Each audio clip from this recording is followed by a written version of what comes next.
तो बाबू जी, ये जो आत्मबल हमारे अंदर आएगा, उसकी हम अनुभूति कैसे कर सकते हैं? हमें कैसे पता चलेगा कि हमारे अंदर पावर आ रही है? जब आत्मस्वरूप में स्थित होकर हम्म, ग्रेट ग्रेट ग्रैंडफादर से प्यार से कनेक्शन जोड़ेंगे हम्म, तो पावर आएगी। कि तो सबसे पहले तुम्हारे अंदर जो रिकॉर्ड पड़ा है नेगेटिविटी, आपका रिकॉर्ड खत्म हो जाएगा। ओके। वही बात, क्योंकि ऑलमाइटी अथॉरिटी ने कृष्ण अवतार जो था उसमें गीता में कही थी, हम्म, तू आत्मस्वरूप बन, मुझ परमात्मा को याद कर, मैं तेरे सब पापों का विनाश कर दूंगा, अंत में परमधाम ले जाऊंगा, ये कही थी बात। मगर आज 5 साल में कोई आत्मस्वरूप बना? क्योंकि किसी ने विधि नहीं बताई ना।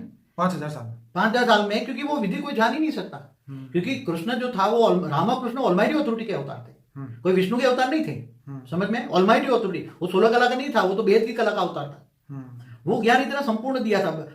अर्जुन को तो बेहद के विश्व का दर्शन करा था। क्या कृष्ण ने क्या करा था? बेहद के विश्व का दर्शन करा था। मगर वो सब आज गीता में ज्ञान लोग समझ नहीं पा गए, इसलिए गीता भी कई प्रकार की गीता हो गया, एडिशन ऑल्ट्रेशन हो गया। तो आत्मस्वरूप की जो अनुभूति है, तो आत्मस्वरूप की अनुभूति तुम्हें थोड़ी थोड़ी आने लगेगी, तब मन को शांति मिलेगी। क्या हो जाएगी? और साथ में परम शांति का वाइब्रेशन भी फैलाए ना।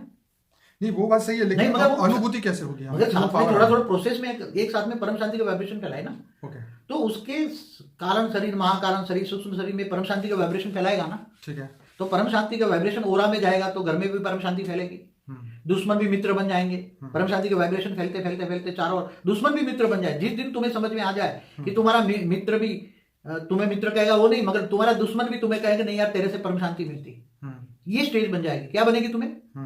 तुम्हें लोग कहेंगे यार तुम्हें याद करता हूं, मैं तुम्हारे पर गुस्सा करता हूं, मगर तुम्हारे अंदर से तो मुझे परम शांति मिलती है, मुझे परम शांति मिलती है, परम शांति मिलती है। सब कहेंगे मुझे परम शांति मिलती है। तब समझ लो कि तुम्हारी आत्मा रूपी बैटरी चार्ज हो रही है, पावर से कनेक्शन है। बिल्कुल।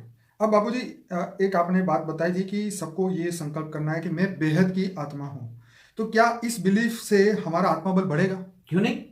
जो सोचोगे वही बनोगे, तो प्रूफ है ना। साइंस भी प्रूफ दे रहा है ना। जो सोचोगे, तुम ये सोचोगे मैं बेहद की कला की आत्मा हूं। क्या? मैं बेहद की कला की आत्मा हूं, मैं बेहद की परम परम परम आत्मा। हाँ, बेहद की परम परम महान आत्मा हूं। राइट। और यहाँ मैं विश्व परिवर्तन करने के लिए आई हूँ। राइट। मुझे ऑलमाइटी अथॉरिटी ने मुझे सर्जन इसलिए किया है कि मैं जाके विश्व परिवर्तन करूं। तो हमें ये बिलीफ के साथ जीना चाहिए। बिलीव तो करना ही पड़ेगा। अपने आप को स्वयं को पहचानो, मैंने तुम कौन सी कैटेगरी की आत्मा हूं। राइट। स्वयं को पहचानो। तो ज्ञान पूरा बेहद का ज्ञान सागर में गोते लगाएगी, तो बेहद के ज्ञान सागर में आत्मा गोते लगाएगी। तो पहले तो स्वयं को पहचानना है। क्या? आत्मा स्वयं पहचाने कि मैं बेहद की आत्मा हूं, मेरे अंदर बेहद की कला का पावर है। मेरी आत्मा में कितना पावर है? बेहद की कला का पावर है। और मैं बेहद की विश्व कल्याणकारी आत्मा हूं। तो उसके और पावर हाउस से कनेक्शन जुड़ेगा, तो कनेक्शन जुड़ेगा और साथ में परम शांति का वाइब्रेशन फैलाना ही है।